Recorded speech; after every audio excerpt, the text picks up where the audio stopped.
तो आज का क्लास 10th वालों के लिए है। आज हम देखेंगे क्लास 10th का साइंस का पेपर जो मोस्ट वीवीआई क्वेश्चन है उसको देखेंगे। तो चलिए वीडियो को शुरू करते हैं। अगर आप चैनल पे नए हैं तो चैनल को सब्सक्राइब कर लीजिए और अपने दोस्तों के साथ शेयर ज़रूर करें। तो पहला क्वेश्चन आपको दिख रहा होगा। पहला क्वेश्चन है, गोलीय दर्पण के परावर्तक पृष्ठ की वृत्ताकार सीमा रेखा का व्यास क्या कहलाता है। तो प्यारे बच्चों, इसका आंसर ऑप्शन डी होगा, गोलीय दर्पण का द्वारक। पहला का आंसर ऑप्शन डी होगा, गोलीय दर्पण का द्वारक। आगे बढ़ते हैं। अगला क्वेश्चन है, निम्न में से किस दर्पण की फोकस दूरी धनात्मक होती है। निम्न में से किस दर्पण की दूरी धनात्मक होती है। तो प्यारे बच्चों, ए नंबर ऑप्शन सही होगा। उत्तल दर्पण का जो है उसका दूरी जो है वो धनात्मक होता है। नेक्स्ट है, किस वर्ण रंग का तरंग दैर्घ्य सबसे अधिक होता है। किस वर्ण रंग का तरंग दैर्घ्य सबसे अधिक होता है। तो प्यारे बच्चों, लाल एक ऐसा रंग है जिसका तरंग दैर्घ्य सबसे बड़ा होता है। नेक्स्ट है, वस्तु का प्रतिबिंब आंखों के किस भाग पर पड़ता है। तो प्यारे बच्चों, किस भाग पे पड़ता है। तो ऑप्शन नंबर ए हो जाएगा, रेटिना में बनता है। आगे बढ़ते हैं। आगे है, निम्नलिखित में किस माध्यम में प्रकाश की चाल सबसे अधिक होती है। निम्नलिखित में किस माध्यम में प्रकाश की चाल जो है सबसे अधिक होती है। तो निर्वात, option number D right answer हो जाएगा, निर्वात। आगे बढ़ते हैं। दूरदृष्टि वाला नेत्र साफ साफ देख सकता है। क्या देख सकता है। तो दूर की वस्तुओं को। क्या, दूर की वस्तुओं को। आगे बढ़ते हैं। आगे है, एक अभिसारी किरण पुंज समतल दर्पण पर आपतित होती है, परावर्तित किरण पुंज होगा। तो इसका राइट आंसर क्या हो जाएगा, अभिसारी। क्या हो जाएगा, अभिसारी। Option number A right answer हो जाएगा। नेक्स्ट है, यदि एक प्रिज्म जो एक वर्णी किरण गुजरे तो इसका क्या नहीं होगा। तो प्यारे बच्चों, इसका वर्ण विक्षेपण नहीं होगा। क्योंकि वर्ण विक्षेपण नहीं होगा क्योंकि विभिन्न रंगों में जो टूटता है उसे ही हम क्या कहते हैं, वर्ण विक्षेपण। विभिन्न रंगों में टूटना ही वर्ण विक्षेपण कहलाता है। आगे बढ़ते हैं। आगे है, वायु में कांच के उत्तल लेंस की वायु में जो शक्ति होती है वह क्या होती है। तो प्यारे बच्चों, वह धनात्मक होती है। क्या होती है, धनात्मक होती है। तो option number B right answer हो जाएगा। आगे बढ़ते हैं। 10 नंबर प्रश्न है, जल की एक गोलीय बूंद में व्यास के अनुदिश आपतित किरण कितनी बार अपवर्तन होगा। तो प्यारे बच्चों, 2 बार। कितनी बार, 2 बार। Option number B right answer हो जाएगा, 2 बार। अगला है, स्विच लगाए जाते हैं किसमें। तो गर्म तार में। किसमें लगाए जाते हैं, तो गर्म तार में लगाए जाते हैं। आगे है, जूल बटा कॉलम क्या कहलाता है। जूल बटा जो कॉलम है वह क्या कहलाता है। तो प्यारे बच्चों, वोल्ट कहलाता है। क्या कहलाता है, option number D right answer हो जाएगा, वोल्ट। आगे है, चुंबकीय क्षेत्र का एसआई मात्रक क्या होता है। चुंबकीय क्षेत्र जो है उसका एसआई मात्रक क्या होता है। तो प्यारे बच्चों, टेस्ला। क्या होता है, Tesla. Option number A right answer हो जाएगा। नेक्स्ट है, विद्युत घंटी विद्युत धारा के किस प्रभाव पर कार्य करती है। विद्युत घंटी जो है विद्युत धारा के किस प्रभाव पर कार्य करती है। तो प्यारे बच्चे है, चुंबकीय प्रभाव। क्या होगा, चुंबकीय प्रभाव। Option number C right answer हो जाएगा, चुंबकीय प्रभाव। आगे बढ़ते हैं। आगे है, डायनेमो बदलता है। क्या में बदलता है। तो प्यारे बच्चों, इसका राइट आंसर हो जाएगा बी, यांत्रिक ऊर्जा से विद्युत ऊर्जा में। किसमें, यांत्रिक ऊर्जा को विद्युत ऊर्जा में बदलता है। आगे है, अपवर्तनांक का रंग पर निर्भर करना कहलाता है। अपवर्तनांक का रंग पर निर्भर करना कहलाता है। तो वर्ण विक्षेपण पर। किस पे, वर्ण विक्षेपण पे। अगला है, एक मोटर कार के पश्चदर्शी दर्पण में बना प्रतिबिंब होता है। क्या होता है, तो क्या होता है, तो वस्तु से छोटा होता है। Option number A right answer हो जाएगा, वस्तु से छोटा। आगे है, एक विद्युत सेल से धारा प्राप्त करने पर इसके सिरों के बीच विभवांतर का मान हो जाता है। तो क्या हो जाता है, क्या हो जाता है, तो विद्युत वाहक बल से कम हो जाता है। क्या होता है, विद्युत वाहक बल से कम हो जाता है। तो option number C right answer हो जाएगा। आगे बढ़ते हैं। आगे है, एक अवतल दर्पण के ध्रुव एवं फोकस के ठीक मध्य स्थित बिंब के लिए आवर्धन होगा। क्या होगा, तो option number B right answer हो जाएगा, 2। क्या होगा, 2। नेक्स्ट है, जीवाश्म ईंधन के जलने से किनके ऑक्साइड उत्पन्न होते हैं। तो प्यारे बच्चों, इसका आंसर हो जाएगा डी, इनमें से सभी। सल्फर, कार्बन, नाइट्रोजन सभी हो जाएगा। तो option number D right answer हो जाएगा, इनमें सभी। आगे बढ़ते हैं। अगला क्वेश्चन है वैद्युत प्रतिरोधकता का एसआई मात्रक क्या है। वैद्युत प्रतिरोधकता का एसआई मात्रक क्या है। तो प्यारे बच्चों option number A right answer हो जाएगा ओम से मीटर। क्या हो जाएगा, ओम से मीटर, इसका राइट आंसर हो जाएगा। नेक्स्ट है चुंबकीय फ्लक्स में परिवर्तन की दर का एसआई मात्रक क्या होगा। चुंबकीय फ्लक्स में परिवर्तन की दर का एसआई मात्रक क्या हो जाएगा। तो प्यारे बच्चों इसका जो आंसर होगा वो होगा Weber. Option number C right answer हो जाएगा, वेबर। आगे है समांग माध्यम से प्रकाश गमन करता है। तो प्रकाश किस रेखा में गमन करता है, तो सीधी रेखा यानी सरल रेखा। Option number D right answer हो जाएगा। आगे है यदि एक प्रिज्म से एक वर्णीय किरण गुजरे तो इसका क्या नहीं होगा। तो प्यारे बच्चों इसका वर्ण विक्षेपण नहीं होगा। Option number A right answer हो जाएगा। Option number A right answer हो जाएगा, इसका वर्ण विक्षेपण नहीं होगा। आगे है प्रत्येक इलेक्ट्रॉन पर ऋणात्मक आवेश क्या होता है। तो ऑप्शन नंबर सी इसका राइट आंसर हो जाएगा। ऑप्शन नंबर सी इसका राइट आंसर हो जाएगा।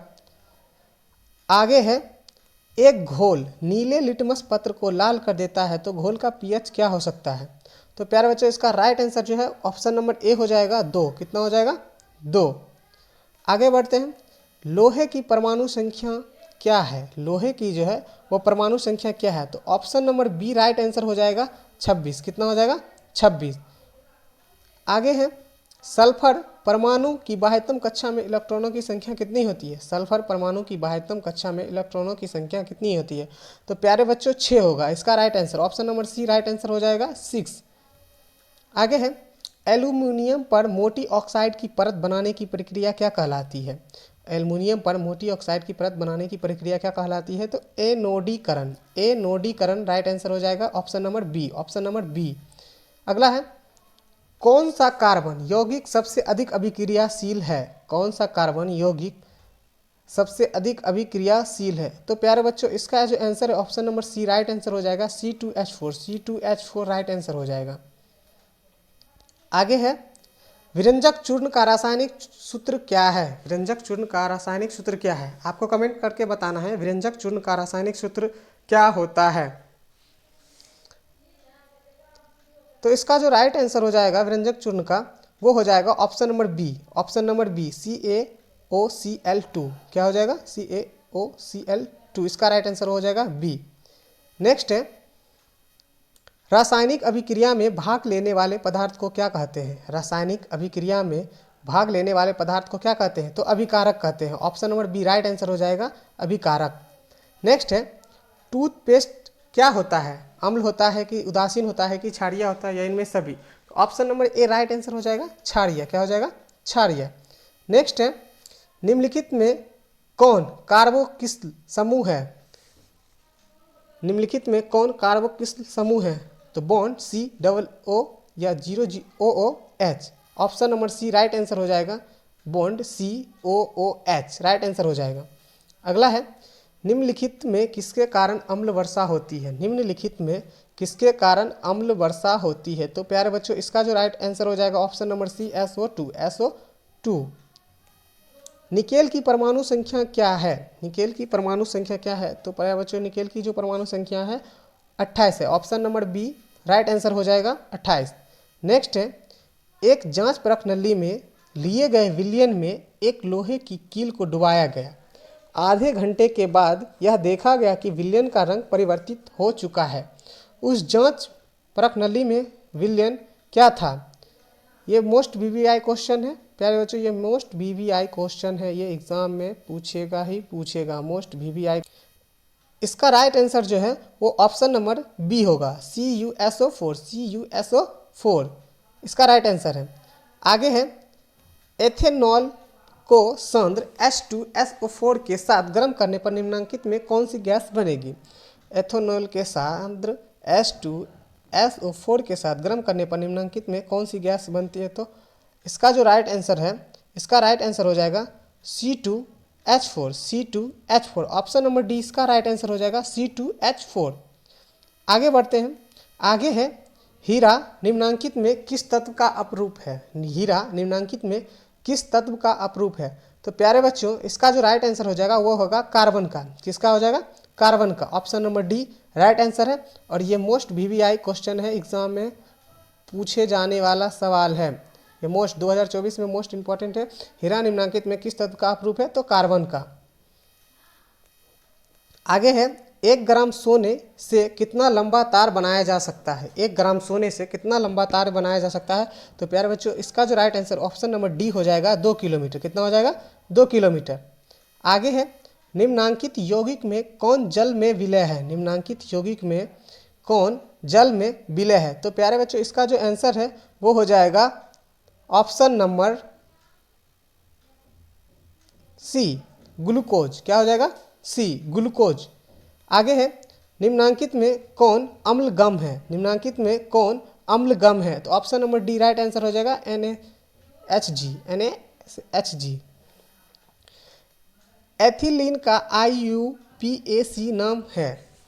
एथिलीन का IUPAC नाम क्या है? तो प्यारे बच्चों इसका जो राइट आंसर हो जाएगा ऑप्शन नंबर ए, एथेन, एथेन। अगला है ब्यूटेनोन का अणुसूत्र C4H8O है। इसका क्रियाशील समूह क्या है? ब्यूटेनोन का जो है अणुसूत्र C4H8O है। इसका क्रियाशील समूह क्या है? तो प्यारे बच्चों ऑप्शन नंबर 20 का राइट आंसर हो जाएगा कीटोनिक। क्या हो जाएगा? कीटोनिक। नेक्स्ट है एल्काइन में 2 कार्बन परमाणुओं के बीच कितने सहसंयोजक बंधन होते हैं? एल्काइन में 2 कार्बन परमाणुओं के बीच कितने सहसंयोजक बंधन होते हैं? तो option number B right answer हो जाएगा 3। कितना हो जाएगा? 3। 46 है सिनेबार किस धातु का अयस्क है? सिनेबार किस धातु का अयस्क है? तो प्यारे बच्चों इसका हो जाएगा Hg। Option number D right answer हो जाएगा। आगे है सल्फर अयस्क का सांद्रण निम्नांकित में किस विधि द्वारा होता है? सल्फर अयस्क का सांद्रण निम्नांकित में किस विधि द्वारा होता है? तो प्यारे बच्चों इसका ऑप्शन राइट हो जाएगा ऑप्शन नंबर डी, फेन उत्प्लावन विधि द्वारा। उत्प्लावन विधि द्वारा। Option number D right answer हो जाएगा। आगे है जल के वैद्युत अपघटन में कैथोड पर कौन सी गैस मुक्त होती है? जल के वैद्युत अपघटन में कैथोड पर कौन सी गैस मुक्त होती है? तो प्यारे बच्चों option number A answer right हो जाएगा हाइड्रोजन। क्या हो जाएगा? हाइड्रोजन। अगला है निम्नांकित में कौन सा तत्व सबसे अधिक अधात्वी गुण वाला होता है? निम्नांकित में कौन सा तत्व सबसे अधिक अधात्वी गुण वाला होता है? तो ऑप्शन नंबर जो ए है वो राइट आंसर हो जाएगा सी। आगे है नीला थोथा जिसको तूतिया का रासायनिक सूत्र तूतिया कहा जाता है, नीला थोथा का रासायनिक सूत्र क्या है? तो ऑप्शन नंबर बी इसका राइट आंसर हो जाएगा CuSO4 × 5H2O। आगे बढ़ते हैं। आगे है प्रदूषण मुक्त ऊर्जा स्रोत क्या है? तो पवन ऊर्जा भी है, सौर ऊर्जा भी है, जल विद्युत, यानी इसका जो ऑप्शन नंबर डी हो जाएगा राइट आंसर हो जाएगा इनमें से सभी। आगे है निम्नांकित में किस हाइड्रोकार्बन में कार्बन कार्बन परमाणु के बीच आबंध होता है? निम्नांकित में किस हाइड्रोकार्बन में कार्बन कार्बन परमाणु के बीच आबंध होता है? तो प्यारे बच्चों इसका जो राइट आंसर हो जाएगा वो हो जाएगा option number B right answer हो जाएगा C3H4। आगे है निम्नांकित में कौन सा यौगिक एरोमेटिक यौगिक है? निम्नांकित में कौन सा यौगिक एरोमेटिक यौगिक है? तो इसका जो राइट आंसर हो जाएगा वो हो जाएगा benzene. Option number D right answer हो जाएगा बेंजीन। आगे बढ़ते हैं। आगे है उच्च वसीय अम्लों के सोडियम लवण कहलाते हैं। उच्च वसीय अम्लों के सोडियम लवण कहलाते हैं। तो इसका जो राइट आंसर हो जाएगा वो हो जाएगा ऑप्शन नंबर बी साबुन। क्या हो जाएगा? ऑप्शन नंबर बी साबुन। आगे है एक कक्षा में इलेक्ट्रॉनों की अधिकतम संख्या क्या होती है? एक कक्षा में इलेक्ट्रॉनों की अधिकतम संख्या क्या होती है? तो 2n²। Option number C right answer हो जाएगा 2n²। आगे है साइटोन का आकार क्या होता है? तो प्यारे बच्चों साइटोन का जो आकार होता है वो ताराकार होता है। क्या होता है? ताराकार। Option number A right answer हो जाएगा ताराकार। आगे है निम्नांकित में कौन एक पादप हार्मोन नहीं है? निम्नांकित में कौन एक पादप हार्मोन नहीं है? तो प्यारे बच्चों option number A right answer हो जाएगा oxytocin. Oxytocin. Option number A right answer हो जाएगा।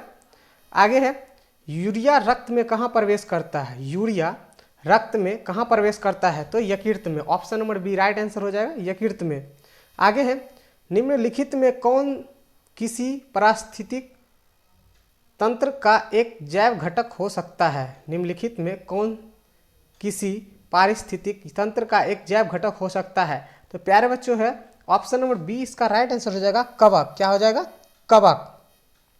आगे है नर युग्मक तथा मादा युग्मक के संयोजन से जो बनता है उसको क्या कहते हैं? उसको क्या कहते हैं? जायगोट। जायगोट क्या बोलते हैं? जायगोट।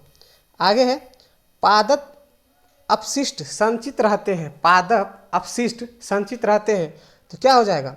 इसमें ऑप्शन नंबर डी हो जाएगा राइट आंसर। कोशिकाओं रिक्ताओं में भी होता है, पत्तियों में भी होता है, छाल में भी होता है। तो option number D right answer हो जाएगा इनमें से सभी। आगे है सामान्य अनुशीतलन रक्तदाब होता है। सामान्य अनुशीतलन रक्तदाब होता है तो option number D right answer हो जाएगा 80 mm। क्या होगा? 80 mm।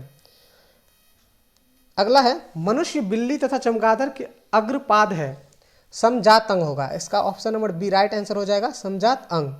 आगे है पादप में फ्लोएम उत्तरदायी है। पादप में जो है फ्लोएम उत्तरदायी है तो option number D right answer हो जाएगा भोजन संवहन। भोजन संवहन। आगे बढ़ते हैं। आगे है एक वयस्क मनुष्य में कितने दांत होते हैं? तो आप लोग को कमेंट करके बताना है कि एक वयस्क मनुष्य में जो कितने दांत होते हैं। तो इसका जो आंसर है वह राइट आंसर हो जाएगा ऑप्शन नंबर सी 32। कितने होंगे? 32। अगला है एंड्रोजन क्या है? एंड्रोजन क्या है? तो ये हो जाएगा नरलिंग hormone. Option number A right answer हो जाएगा नरलिंग हार्मोन। आगे है न्यूरॉन का वह हिस्सा जहां जानकारी हासिल होता है तो क्या कहलाता है? न्यूरॉन का वह हिस्सा जहां जानकारी मिलता है तो उसे डेंड्राइट कहते हैं। Dendrite. Option number C right answer हो जाएगा डेंड्राइट। आगे है अनुवांशिकता का सिद्धांत किसने प्रस्तावित किया? अनुवांशिकता का सिद्धांत किसने प्रस्तावित किया? तो ऑप्शन नंबर सी इसका राइट आंसर हो जाएगा ग्रेगर जॉन मेंडल। ये मोस्ट वीवीआई क्वेश्चन है, एग्जाम में पूछेगा ही पूछेगा। मोस्ट वीवीआई क्वेश्चन, अनुवांशिकता का सिद्धांत किसने प्रस्तावित किया? Option number C Gregor John Mendel. आगे है प्रकाश संश्लेषण की प्रक्रिया। प्रकाश संश्लेषण की जो प्रकाश अभिक्रिया निर्भर होती है वह किस पे निर्भर होती है? जल पर भी होती है, सूर्य की रोशनी पर भी होती है, क्लोरोफिल पे भी होती है। ऑप्शन नंबर डी इसका राइट आंसर हो जाएगा इनमें सभी पर। इनमें सभी पर। आगे है गुर्दे में उत्पादित मूत्र मूत्राशय में जाता है तो मूत्र मार्ग से भी जाता है और मूत्र वाहिनी से भी होता है। Option number C right answer हो जाएगा ए एवं बी दोनों। आगे है रक्त क्या है? प्यारे बच्चों रक्त क्या है? तो रक्त एक उत्तक है। क्या है? उत्तक है। इसका राइट आंसर हो जाएगा ऑप्शन नंबर सी। अगला है फूल में जो नर प्रजनन अंग क्या होता है? फूल में जो नर प्रजनन अंग क्या होता है? तो option number D right answer हो जाएगा पुंकेसर। क्या होगा? पुंकेसर। The origin of species. The origin of species किनके द्वारा लिखा गया है? तो प्यारे बच्चों ये जो है option number C right answer हो जाएगा Charles Darwin. Charles Darwin. The origin of species जो है चार्ल्स डार्विन के द्वारा लिखा गया है और ये मोस्ट वीवीआई क्वेश्चन है, एग्जाम में आएगा। आगे है मानव आहार नाल का सबसे लंबा भाग क्या होता है? मानव आहार नाल का सबसे लंबा भाग जो है वह छोटी आंत होता है। वह छोटी आंत होता है जिसकी लंबाई 5 मीटर होती है। कितनी होती है? 5 मीटर होती है। अगला है निम्न में से कौन मादा जनन तंत्र का भाग नहीं है? निम्न में से कौन मादा जनन तंत्र का भाग नहीं है? तो प्यारे बच्चों शुक्रवाहिका। क्या हो जाएगा? शुक्रवाहिका। आगे है किस जीव में हीमोग्लोबिन नहीं होता है? तो मक्खी में हीमोग्लोबिन नहीं होता है। अगला है मनुष्य में श्वेत रक्त कोशिकाओं की जीवन अवधि कितने दिन तक होती है? तो प्यारे बच्चों 12 से 20 दिन। कितने? 12 से 20 दिन। Option number D right answer हो जाएगा। अगला है प्रसिद्ध पुस्तक द माइक्रोग्राफिया किनके द्वारा लिखी गई थी? प्रसिद्ध पुस्तक द माइक्रोग्राफिया किनके द्वारा लिखी गई थी? तो प्यारे बच्चों ऑप्शन नंबर सी है उसका राइट आंसर हो जाएगा रॉबर्ट हुक। Robert Hooke. ये भी मोस्ट वीवीआई क्वेश्चन है। प्रसिद्ध पुस्तक द माइक्रोग्राफिया किसके द्वारा लिखी गई? तो रॉबर्ट हुक के द्वारा लिखी गई है। अगला है पौधों और पशुओं की कोशिकाओं का वैज्ञानिक अध्ययन क्या कहलाता है? पौधों और पशुओं की कोशिकाओं का वैज्ञानिक अध्ययन क्या कहलाता है? तो कोशिका विज्ञान। ऑप्शन नंबर 1 राइट आंसर हो जाएगा कोशिका विज्ञान। आगे है पौधे में भोजन किस रूप में जमा होते हैं? पौधे में भोजन किस रूप में जमा होते हैं? तो option number B right answer हो जाएगा, स्टार्च के रूप में जमा होते हैं। ये था साइंस का मोस्ट वीवीआई क्वेश्चन, और इनमें बहुत ऐसे क्वेश्चन है जो आपको एग्जाम में पूछे जाएंगे। तो यह वीडियो अपने दोस्त के साथ ज़रूर शेयर कीजिए और उनका भी हेल्प कीजिए।